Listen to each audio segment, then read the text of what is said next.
Welcome, my friends, to a mini-series of tea time I'm calling Defense Against the Dark Narcs. While in the process of making videos about my transgender experience and putting them up in a public forum, I'm bound to be subject to the full range of human responses. And this series, for which this video is part, is dedicated to comments I receive that make fantastic teaching tools on the toxic barriers and often narcissistic behavior that keep us from making inter- and intrapersonal progress in life. Whether you're someone who has committed these toxic behaviors or someone who has suffered from them, my goal is to shine an analytical light on these everyday examples in the hopes that they become more visible and therefore easier to overcome in healthy ways. Instead of doing videos on individual comments, which prior to this video was my typical protocol, I started noticing patterns among comments that could all speak to some basic and major themes. So in this video, I'm going to talk about one big theme that I think is long overdue to shed some light on, which is covert narcissism mislabeled as empathy. I think it's easy for people to see when someone is name-calling, shouting, and otherwise just being nasty, and recognize this as abuse and/or narcissism. What isn't easy to see, I think, is when someone presents themselves as being empathetic, virtuous, or an ally, protecting something they see as under attack, that it's actually still narcissism. It won't become apparent until that person is challenged in their claims, and that's when the gloves come off. The dragon is awoken. I get to see it in my comment sections all the time. As a general rule, when someone lacks humility and is ruled by their ego, if you challenge them logically and they respond with almost anything other than curiosity, they are not ready for a civil conversation. This easily inflamed state is so common, though, in my opinion, especially online, that many accept it as simple fact, and maybe themselves never have participated in a conversation that was actually civil. One where each person was listening to the other in an attempt to learn and grow instead of being solely concerned with defending their position. I still believe that many hateful comments thrown my way are coming from a place of trauma and hurt themselves, and I do my best to lead with empathy where I do respond. It's a costly exercise to engage, though, and by giving you the examples of common outcomes, I hope to help you determine where you feel your energy is best spent for the goals you have in life. These two comments that I'm going to be talking about in this video have come from my body language analysis of Elliot Page's interview with Oprah. I triggered a great many people with this video, while my goal was simply to bring attention to the darker sides of transgenderism. There may have been many comments that fall in this theme, but I'm choosing just these two comments. The first one starts, quote, "Please think about what you are doing here. You are speculating on the reality of a complete stranger's gender and mental health status based on their performance in a TV interview. Do you genuinely believe that this is a productive exercise?" Unquote. I include this comment because it starts with a polite request. Please think about what you are doing here. Many people may be tempted to reconsider their position simply because someone asked them nicely, without any evidence to support the request. Those with people-pleasing and codependent attachment trauma still yet to be healed would fall victim to this type of narcissism. I say that it's narcissism because of the question that immediately follows the nicety. Quote unquote, "Do you genuinely believe that this is a productive exercise?" This question, taken in context at the end of the other statements, implies that the commenter knows what is a productive exercise, and I, as the content creator, am not doing it. In questions of morality, they are issues of subjectivity, as in, there is no true right and wrong because it's based on opinion. A hallmark of narcissistic behavior is to claim righteousness based on the way one feels, with no objective evidence to support it. Also, there was no invitation from them to me to share or explain my reasoning. A lack of curiosity, and pleas or demands to change someone else's behavior and beliefs in a context like this is tyrannical and narcissistic. Just because they said, Please think about what you're doing doesn't make what they're doing respectful. It's a veiled insult disguised as being polite. They don't actually want the rhetorical question answered, or they would have invited a response from me with curiosity. A way this could have gone without the narcissistic undertones could have been, it seems strange to me that you would judge a celebrity's gender identity based on an interview, but could you tell me what you find to be useful in this exercise? Their skepticism remains intact, and they open the door to learn something new, perhaps change their viewpoint or even the viewpoint of the person they are questioning. With this next comment, we're going to see a stronger emotional response and show what can happen when you challenge someone who has not gotten awareness and control over their ego. It starts, quote, "This is truly vile. Trans people are real. Leave them alone." And it is Elliot, he, him, or they, them, and not Ellen and not her, exclamation point, end quote. By this point in my YouTube career, I decided to point out just one crucial point and see where this person took it in my response. My 2-sentence reply read, "Trans people are indeed real. I am one." It didn't make much sense to me why someone would tell a trans person that trans people are real and to leave them alone, unless that person didn't realize they were speaking to a trans person, so I had to establish what they knew. This person responded, quote, "All trans people, not just you. And whilst not using correct pronouns doesn't have ramifications for you personally, it does for nearly everybody else, both trans and cis people. The messages in here are so harmful to the trans community. Please just stop." End quote.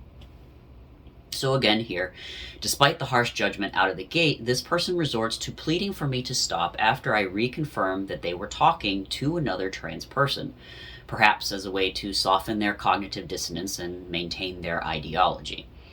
Still, they are attempting to control another person's behavior with no regard to the potential utility of it, only focusing on how it hurts them or the people they claim to care about. They further incorrectly assert the way pronouns were originally intended, as well as overstate statistics to stack false evidence in their favor with the phrase "nearly everybody else," of which they have no proof. The use of such black and white phrases like everybody or nobody are logical fallacies that, as soon as you hear them, are red flags unless the context is demonstrably and verifiably otherwise. I responded, "Why should my opinion as an equal trans person count any less than the others? Is it because you believe I am a minority in a minority? It's just a question. The logic doesn't follow no matter how you look at it. If you'd like, I would highly recommend giving my video Troubles and Considerations in Questioning and Gatekeeping the Transgender Community a listen. Questioning trans people, as I do it, is a form of compassion, not lack of empathy. Also, the video To She or Not To She, all about pronouns, would be a great video to watch. But if my opinion doesn't count in the trans community because you don't agree with it, that's a major feature of fascism, ironically. There are many other transgender people who agree with me on these subjects, too. Blair White, Buck Angel, Marcus Dibb, Sophia Norwitz, etc., etc. They responded, "I would disagree with you whether you are trans or cis. It has nothing to do with your identity, but the transphobic and disrespectful things you are saying. And if you want to understand Elliot's transition, perhaps you should just read his book." End quote. When my questions in that last response were unanswered, I knew this conversation was not likely to turn into a productive one with this individual. When I choose to respond after that point, it's because I believe that the comment thread left is something that other people can read and learn from, whatever they would like to take from it and whatever side they choose. And if I were advising others, I would say that a red flag to watch out for that indicates someone has an agenda is that they do not answer or ask questions in conversation. This is because, in order to be curious or willing to share details, you must be in a calm, relaxed state. Many people live life in a chronically stressed beta brainwave state, which is fight or flight, all the time. In that state, the brain diverts resources to survival, and being interviewed or interviewing someone to acquire new information is not essential to this goal. It can be tempting to respond to people who come at us for whatever reason, but I believe in doing so most often is just a drain on one's energy and brings you more to a stressed brainwave state. I used to live in that state, and as much as I would love to help people relax out of that mode, they have to choose it for themselves or have a consequence that is greater than the value they perceive in being defensive. I gave one last-ditch effort to empathize, show curiosity to their side, and left the following response. I believe that at your core, you are trying to be considerate and kind to others. Based on your profile photo, I'm guessing you're young, grappling with your own gender identity and place in the world, and I can relate not that long ago. I used to think a lot like you, until I saw firsthand what toxic empathy can do to people. No one with a conscience wants to be the bad guy, but people label others that way sometimes just because they aren't ready to confront their own personal responsibility, and they project. I get it. We've been living in a world where no one is teaching us how to handle our emotions and the hurt caused by others. No one is teaching us how to grow into emotionally mature individuals, and they certainly aren't teaching us how to think for ourselves. So that I can be sure I understand your logic, how do you define transphobic? And how do you define or apply respect? Or is there no logic and it's just based on how you feel? Your comment of trans people are real without realizing you were talking to one indicates that there's a level of awareness you haven't yet addressed.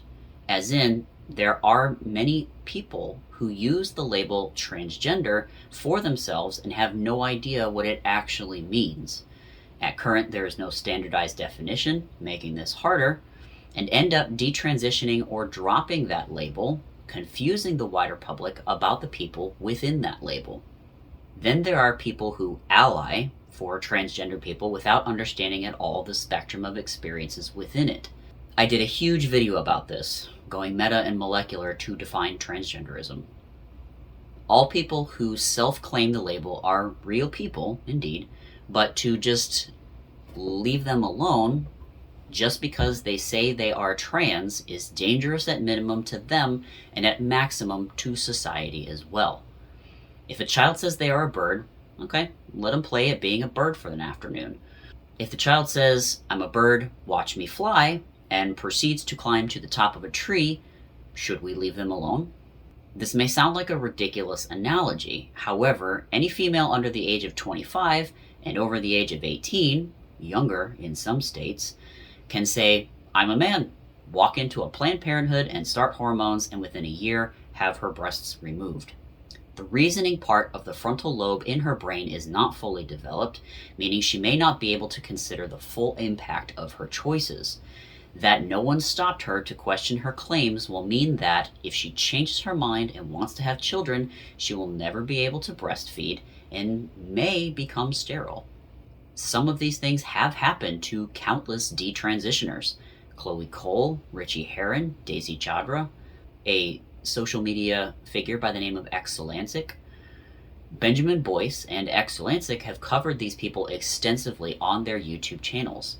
They were left alone, affirmed in their claim of being transgender, and were irreparably harmed.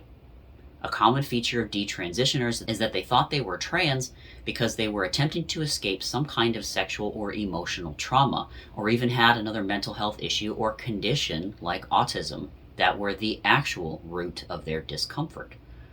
They were never questioned, especially by a therapist, only validated. Did you know any of this? How do you reconcile that with your personal policies on the matter? At the end of the day, validation only is a dangerous model. In my opinion, a type of compassion that can do more harm than good. One can be tactful in their questioning, but even with that, feelings aren't logical and can hurt for any reason at any time. If I were only ever concerned about not hurting someone's feelings, I fail to perhaps actually help protect them from their blind spots.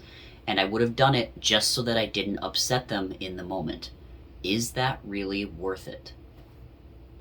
And here is their response that I left unanswered. Quote, I'm not reading your essay, but I did know you are trans as you stated so at the beginning of the video. I am a 30-year-old queer, cis woman, not young or grappling with my gender identity, and I'm also not interested in being patronized or psychoanalyzed by an egotistical YouTuber. Unquote.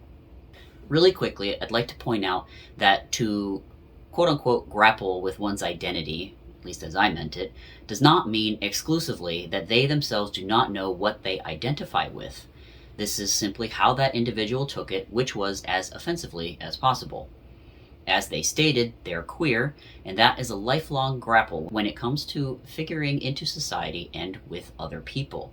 Even in the LGBTQ community, such diverse expressions mean that fitting with another complex and nuanced individual will have challenges. And honestly, even the supposed heteronormative have trouble with this anyway, or else there wouldn't be much need for marriage counselors. But I digress. I had guessed they were non-conforming, because generally those are the only individuals who leave such comments on my channel. Despite the language of my last comment being empathetic and giving them the benefit of the doubt with their intent and motives, you'll find that people who exhibit narcissistic behavior will see well-meaning comments as patronizing, i.e. condescending, to the point where they cannot accept genuine empathy, especially if it means that in accepting it, they must humble themselves to their own weaknesses. They've been hurt so many times, they assume ill intent from anyone they've labeled as an enemy. Ironically, this leaves them open to more hurt because anyone who first placates their ego can get close enough to cause emotional damage later, whether by intention or lack of personal awareness.